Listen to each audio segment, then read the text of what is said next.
Didik TV KPM. Kembali semula menonton slot tahap 1 di Didik TV KPM. Sakitnya perut. Sean, kenapa ni? Itulah cikgu. Dah 3 hari dah saya tak buang air besar, cikgu. Sakitlah perut. Dah 3 hari dah tak buang air besar. Cikgu. Kenapa ya? Cikgu rasa cikgu tahu puncanya. Mungkin sebab Sean kena sembelit kot. Cikgu. Jadi baiklah murid-murid. Sebenarnya cikgu nak nyatakan di sini, okey, kesan pengambilan makanan yang tidak seimbang. Kenapa Sean boleh sakit perut, sembelit dan sebagainya? Cikgu akan terangkan selepas ini. Okey, baiklah. Baik. Jadi Sean, cuba Sean tengok gambar kita di slide. Okey. Ada apa tu? Ui, cikgu. Ada macam ayam goreng, burger, pizza. Seronok kan? Sedap kan? Baiklah murid-murid sekalian. Sebenarnya, kalau kita ambil makanan burger, ayam goreng dan juga pizza ataupun makanan yang bergoreng, makanan segera setiap hari, okey, kemungkinan besar kita akan mengalami obesiti ataupun berat badan yang berlebihan. Jadi kalau makanan ini sentiasa kita amalkan, kita akan menghadapi ataupun mengalami berat badan yang berlebihan. Jadi kalau ini makanan tidak seimbang ini patut kita elakkan. Okey, baiklah. Seterusnya, nampak tu? Seronoknya tengok kan?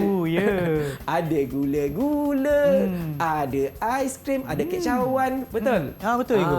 Sedap kan? Sedap. Cikgu rasa kebanyakan murid-murid kita pun suka makan ni kan? Okey, baiklah. Syah nak tahu, nak makan sekali-sekala tak ada masalah. Boleh ya? Tetapi kalau mereka amalkan setiap hari pemakanan macam ini, tak nak makan benda lain kan? Nak makan ini saja, apakah yang akan berlaku pada diri mereka? Gigi mereka akan hitam dan rosak. Nak tak gigi hitam dan rosak? Tak nak, cikgu. Gigi cantik kan? Kita mesti jaga gigi kita. Cikgu nak murid-murid semua pun jaga gigi masing-masing. Jadi, elakkan makan makanan ini secara berlebihan. Setiap hari tak boleh. Walaupun suka. Okey, baiklah. Yang ketiga, ini yang permasalahan yang Sean alami tadi. Teringat balik, cikgu. Okey, baik. Sean ataupun kalau kita sering menolak untuk makan sayur, buah-buahan, kemungkinan besar kita akan sukar untuk membuang air besar. Ya, cikgu. Atau kita namakan sebagai sembelit. Sembelit. Kenapa? Sebab dalam buah-buahan, dalam sayur-sayuran ada pelawas yang membantu kepada penghadaman makanan yang kita makan. Ataupun pencernaan kita. Betul lah, cikgu. Dah sebulan dah saya tak makan sayur. Jadi itulah sebab murid-murid cikgu galakkan untuk kita makan sayur-sayuran dan buah-buahan. Andai kata kalau murid-murid tu kan, dia tak suka makan sayur. Apa yang dia boleh makan untuk gantikan sayuran? Dia boleh makan buah-buahan. Contoh mungkin sebab buah-buahan ni kadang-kadang manis kan? Sesuai untuk murid-murid kat rumah. Ikutlah buah-buahan apa yang nak dimakan. Tembikai ke? Syam suka tembikai? Suka, cikgu. Okey. Boleh makan tembikai ke, oren ke, anggur, strawberry ke. Jadi buah-buahan ini akan membekalkan pelawas yang mencukupi untuk sistem pencernaan kita. Begitu. Sean dah faham kan cikgu cakap tentang kesan makanan yang tidak seimbang kan? Dah faham, cikgu. Okey, baiklah. Sean, cuba bau sikit. Bau sedap tak? Cikgu, saya dah lapar dah, cikgu. Okey, baiklah. Sebenarnya di depan Sean itu, di depan Sean ada 3 set makanan yang cikgu tanda sebagai A, B dan C. Sean. Ya, cikgu. Sean nak bintang lagi tak? Wah, cikgu, saya nak bintang, cikgu. Okey, nak bintang lagi. Kalau nak bintang, boleh tak Sean terangkan pada cikgu ataupun terangkan pada murid-murid di rumah? Okey, kalau kita makan set pinggan A, B dan C setiap hari, apakah kesan yang akan berlaku kepada diri kita? Boleh, Sean? Boleh, cikgu. Saya cuba. Kita pergi satu persatu. Okey, baik. Kita tengok pinggan A dahulu. Sean boleh bagi tahu tak ada apa dalam A tu? Cikgu, ada donat. Ada macam gula-gula. Saya rasa yang ni memang ada banyak makanan yang manis, cikgu. Nampak sedap kan? Cikgu. Wah, bau pun sedap. Okey, kalau kita banyak makan makanan manis, setiap hari kita makan macam ni. Setiap hari, cikgu. Apa yang berlaku? Cikgu, saya rasa gigi akan hitam dan rosak lah, cikgu, kalau makan ni setiap hari. Okey, betul. Kita tengok. Jawapan dia betul ke tidak? Ya, gigi hitam dan rosak. Kalau kita amalkan pemakanan ini setiap hari, walaupun sedap, kemungkinan gigi kita akan menjadi hitam dan rosak sebabnya manis berlebihan. Ini dia hadiah untuk Sean. Bagus. Wow, terima kasih cikgu. 1 bintang. Okey, baiklah. Seterusnya lagi. Ya. Pinggan B pula. Okey. Ambil bau, jangan makan. Cikgu. Ya. Sedap cikgu. Okey, sabar dulu Sean. Okey, kat dalam pinggan B ada apa? Cuba Sean beritahu. Ni ada nasi goreng. Okey. Ada ni macam apa ni macam ubi goreng ke? Kentang kot. Kentang kentang okey. Ada ayam goreng, Wah. ada sosis. Cikgu, saya nak makan sekarang boleh ke cikgu? Sabar dulu, kita jawab soalan ni dulu. Ya. Boleh? Okey, boleh cikgu. Okey. Saya tahan. Cikgu nampak nasi dia tu banyak ke sikit Sean? Banyak cikgu. Oh, nasi banyak. Makanan bergoreng banyak tak? Banyak cikgu. Ni semua makan goreng cikgu. Makanan bergoreng banyak, nasi banyak, Ya. ayam pun banyak.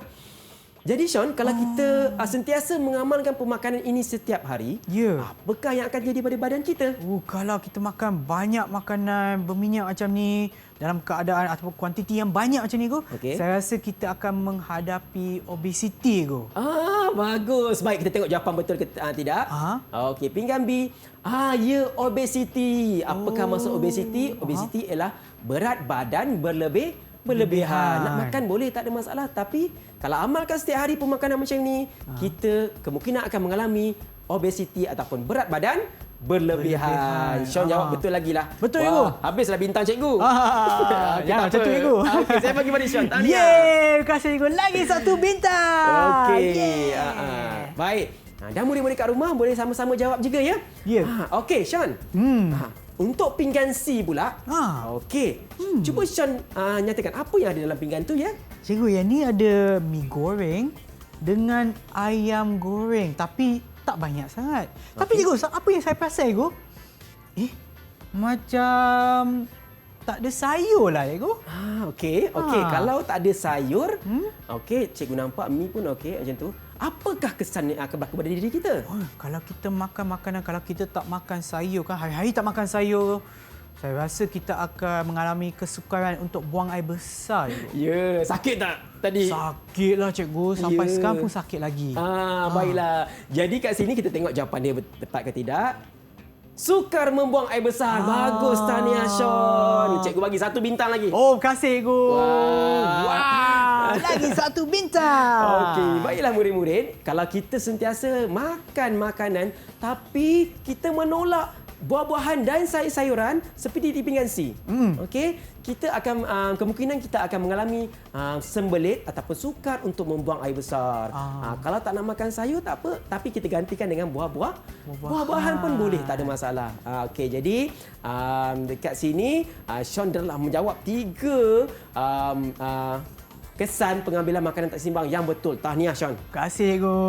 Okey, baiklah. Jadi murid-murid di rumah, okey. Jadi kita perlu yang pertama untuk mengelakkan masalah ini, kita perlu rancang makanan seharian kita. Ya. Okey, baik. Yang pertama, kita makan makanan sebenarnya makan makanan tidak seimbang akan menyebabkan masalah kesihatan. Macam tadilah kan. Berat badan berlebihan, obesiti ataupun sebagainya. Lepas tu gigi rosak, kemudian sembelit dan sebagainya. Untuk membuang air besar. Jadi nak tak macam tu? Tak nak kan? Jadi kita kena elakkan makan makanan yang tidak seimbang seperti itu contohnya lah. Dan seterusnya yang kedua, murid-murid kat rumah, kita perlu merancang makanan yang kita makan supaya seimbang. Kita makan untuk hidup. Jadi kita perlu rancang makanan kita tu ada ke semua kelas makanan supaya makanan yang kita makan itu memberi manfaat pada tubuh badan kita dan seimbang. Sama macam topik kita hari ini, makanan seimbang. Iyalah cikgu. Cikgu, Sean. saya rasa saya nak pergi tandas sekarang cikgu. Okey, kita akan berehat seketika. Kembali semula selepas ini di tahap 1 di Didik TV KPM. Tandas.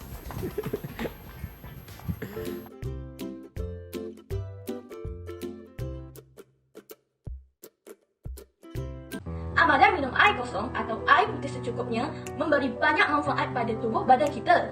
Antaranya, yang pertama, boleh menggantikan cecair badan yang hilang kerana proses metabolisme. Yang kedua, membantu kekalkan fungsi usus yang normal dan elakkan sembelit. Yang ketiga, membantu kurangkan kalori. Yang keempat, memberi tenaga kepada otot. Dan yang kelima, kulit kelihatan lebih cantik.